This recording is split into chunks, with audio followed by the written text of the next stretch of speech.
Aujourd'hui, Champignol est déjà, par rapport au trafic, je dirais largement saturé. Saturé en fonction du bruit et en fonction de la pollution atmosphérique. On voit que ce qu'on nous explique, c'est que ça va encore augmenter de 30% au minimum, aussi bien sur les voitures particulières que sur les poids lourds. Donc si une solution qui permettrait vraiment de protéger Champignol au sens large, parce qu'il n'y a pas que les 170 maisons qui sont concernées par le bruit, il y en a bien d'autres. À ce moment-là, il faut vraiment qu'il y ait des propositions en ce qui concerne le côté phonique qui soient autre chose que ce qui est proposé.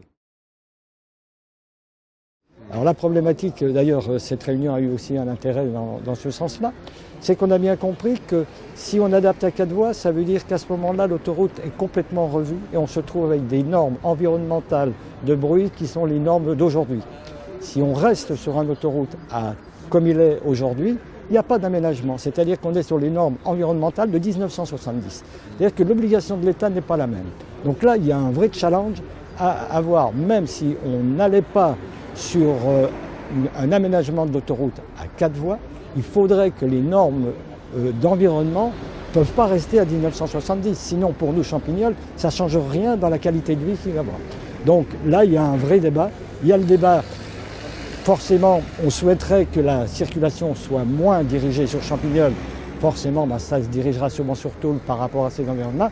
Mais de l'autre côté, il restera un problème, celui de ramener les lois, disons, à aujourd'hui et non pas à 1970.